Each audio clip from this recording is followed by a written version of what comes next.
गांधारी भगवान शिव की परम भक्त थी।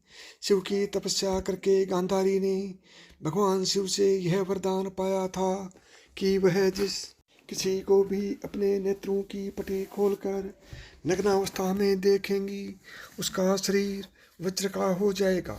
भीम से युद्ध से पहले ऐसे में गांधारी ने अपनी आंखों की पटी खोलकर दुर्योधन के शरीर को वज्र का करना चाहा, लेकिन कृष्ण के बहकावे के कारण दुर्योधन ने अपने गुप्तांग को पत्तों से छिपा लिया था, जिसके चलते उसके गुप्तांग और जांघें वज्र के समान नहीं बन पाई।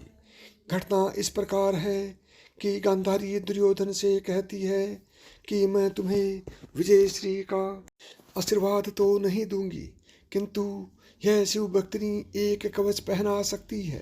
हे पुत्र, गंगा जाकर स्नान कर आओ और वहाँ से सीधे मेरे पास आओ, किंतु ऐसे ही जैसे तुम जन्म के समय थे। तब दुर्योधन कहता है, नग्न माता श्री।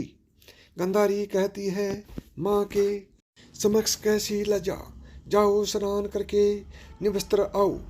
दुर्योधन कहता है, जो आज्ञा माता श्री। दुर्योधन के जाने के बाद श्री कृष्ण गांधारी के कक्ष में जाते हैं।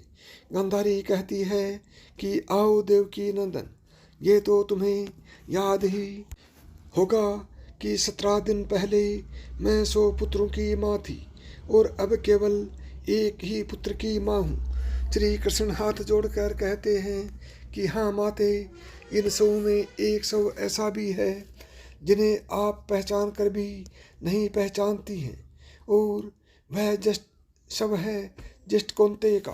तब गांधारी कहती हैं, क्या युधिष्ठिर का? तब श्री कृष्ण कहते हैं, नहीं माता, राधे का, ज्येष्ठ कौंते। यह सुनकर गांधारी दंग रह जाती है। श्री कृष्ण कहते हैं, इसलिए ये मत सोचिए माता कि आपके पुत्रों की ओर से मेरी बुआ का कोई पुत्र युद्ध नहीं कर रहा था। यह बात जानकर श्री कृष्ण शिविर से बाहर निकलकर जाने लगते हैं।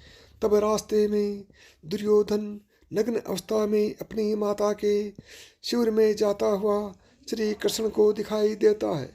श्री कृष्ण हंसते हुए कहते हैं, युवराज दुर्योधन, आप और इस अवस्था में तुम अपने वस्त्र कहाँ भूल गए, और तुम्हारा मुँह तो माता गांधारी के शिविर की ओर है।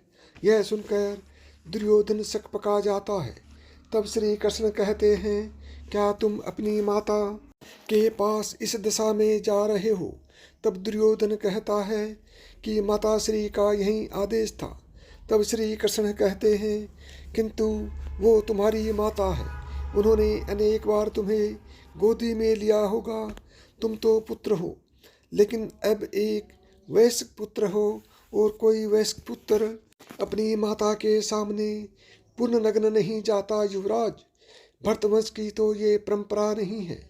फिर श्री कृष्ण हंसते हुए कहते हैं, किंतु तुमने तो भरतवंश की परंपरा का पालन करना कभी का छोड़ दिया। जाओ जाओ, माता को प्रतीक्षा नहीं करवाना चाहिए, जाओ। यह कहते हुए श्री कृष्ण हंसते हुए वहाँ से चले जाते हैं। तब दुर्योधन सोच में पड़ जाता है, और फिर वह अपने गुप्तांगों पर केले के पत्ते लपेटकर माता गांधारी के समक्ष उपस्थित हो जाता है और कहता है कि मैं स्नान करके आ गया माताश्री। तब गांधारी कहती है, मैं क्षण भर के लिए अपनी आँखों पर बंधी पट्टी खोलने जा रही हूँ। मैंने तुम्हारे भाइयों को तो नहीं देखा, मैं तुम्हें आज देखूंगी। ऐसा कहकर गांधारी अपनी आँखों की पट्टी खोलकर दुर्योधन को देखती है, तो उसकी आँखों से प्रकाश निकलकर दुर्योधन के शरीर पर गिरता है। बाद में गांधारी देखती है, ये क्या, दुर्योधन ने तो अपने गुप्तांग छुपा रखे हैं। तब वो कहती है, ये तुमने क्या किया पुत्र? तब दुर्योधन कहता है कि मैं आपके सामने नग्न कैसे आता माताश्री। तब गांधारी कहती है, किंतु मैंने तो तुम्हें यही आदेश दिया था। दुखी होकर वह पुनः अपनी आँखों की पट्टी बांध लेती है फिर वह कहती है, तुम्हारे शरीर का वह भाग जिस पर मेरी दृष्टि पड़ी ही नहीं दुर्बल रह गया पुत्र। शरीर का शेष भाग वज्र का हो गया। यदि तुम बड़ों का आदेश मानने की परंपरा भूले ना होते तो अजय हो गए होते पुत्र। यह सुनकर दुर्योधन कहता है कि तो मैं ये केले के पत्ते हटा देता हूँ माताश्री।